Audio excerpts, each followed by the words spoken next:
નમસ્કાર મિત્રો, સ્વાગત છે તમારું આપ સૌની સિયારી ચેનલ ગુજરાતી સાહિત્ય વિથ નિકુંજ યુટ્યુબ ચેનલમાં. હું નિકુંજ પરમાર આપ સૌનું દિલથી આજના વિડીયોમાં સ્વાગત કરું છું. મિત્રો, પેન્શનને જાન્યુઆરી મહિનાના પેન્શન સાથે મળશે આટલા પેન્શનનો વધારો. જો તમે પેન્શન ધારક છો તો તમારા માટે આજનો આ વિડીયો ઉપયોગી બનશે. મિત્રો, તમને અમારી આ ચેનલ પર સરકારી કર્મચારી, નિવૃત્ત કર્મચારી, પેન્શન ધારક બાબતે હરેક અપડેટ મળતી રહેશે. તો આપણી આ ચેનલ ગુજરાતી સાહિત્ય વિથ નિકુંજ ચેનલને સબસ્ક્રાઈબ કરીને બેલ આઇકન બટન દબાવવાનું ભૂલશો નહીં. મિત્રો, ચાલો જાણીએ વિગતવાર માહિતી. મિત્રો, 8મું પગાર પંચ. નવા વર્ષે 2026ની શરૂઆત સાથે લગભગ 10 મિલિયન કેન્દ્ર સરકારના કર્મચારી અને પેન્શનો માટે રાહતના સમાચાર આવી રહ્યા છે. 8મા પગાર પંચ અંગે ચર્ચાઓ જોરશોરથી ચાલી રહી છે અને એવું માનવામાં આવે છે કે તેની અસર જાન્યુઆરીની શરૂઆતમાં દેખાઈ શકે છે.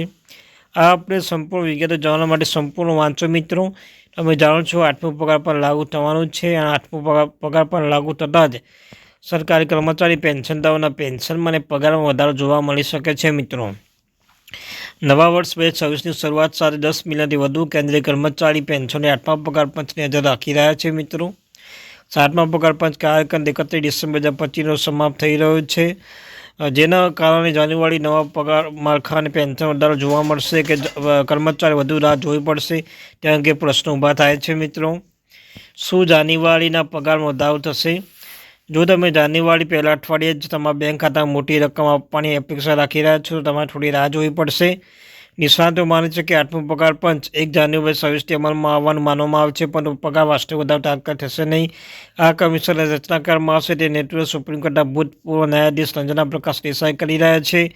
આ કમિશનને રિપોર્ટ તૈયાર કરવા માટે સરકાર સુપરત કરવામાં લગભગ 18 મહિનાનો સમય લાગી શકે છે.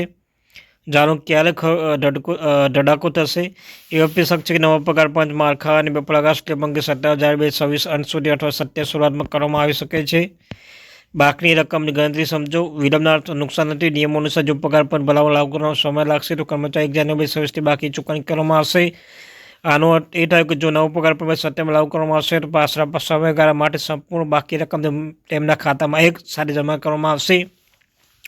એ નોંધવું મહત્વપૂર્ણ છે કે આ બાકી રકમ સંપૂર્ણ કરપાત્ર રહેશે.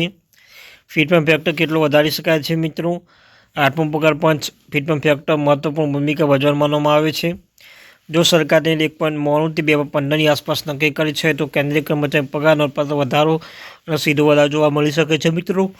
મિત્રો, ફિટમેન્ટ ફેક્ટર એક મહત્વપૂર્ણ પાસું બની શકે છે. જેટલું ફિટમેન્ટ ફેક્ટર વધશે તેટલું કેન્દ્રીય કર્મચારી, સરકારી કર્મચારી પેન્શનદારોના પેન્શનમાં અને પગારમાં વધારો થશે.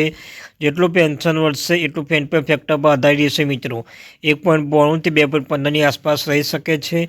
એટલો આધાર ફિટમેન્ટ ફેક્ટર પર રહેશે. જેટલો ફિટમેન્ટ ફેક્ટર વધશે તેટલું જ આપણા માટે પેન્શનધારક મિત્રો, સરકારી કર્મચારી મિત્રો માટે ઉપયોગી બની રહેશે. મિત્રો, તમારે જાણવા જેવી બાબતો છે. ડીએનું વિલીનીકરણ. અહેવાલ અનુસાર મોંઘવારી ભથ્થું 2026 સુધી લગભગ 70% સુધી પહોંચી શકે છે. તેથી એવી શક્યતા છે કે મૂળ પગાર મંચ કરવામાં આવશે. કોનો સૌથી વધુ ફાયદો થશે? નિષ્ણાતો કહે છે કે 8મું પગાર પંચ અમલ પછી ટકાવારી દ્રષ્ટિએ સૌથી મોટો ફેરફાર નીચલા સ્તરના કર્મચારી પગારમાં જોવા મળી શકે છે. મિત્રો, ડીએનું વિલીનીકરણમાં જે લગભગ 2026 સુધી લગભગ 70% સુધી પહોંચી શકે છે. તેથી એવી શક્યતાઓ છે કે મૂળ પગાર મચ કરવામાં આવશે. આ સૌથી મોટો ફાયદો એને થશે કે જે નીચલા સ્તરના કર્મચારીઓ છે તેનો વધારે ફાયદો થશે. મિત્રો, તો આ ત્યારે મહત્વપૂર્ણ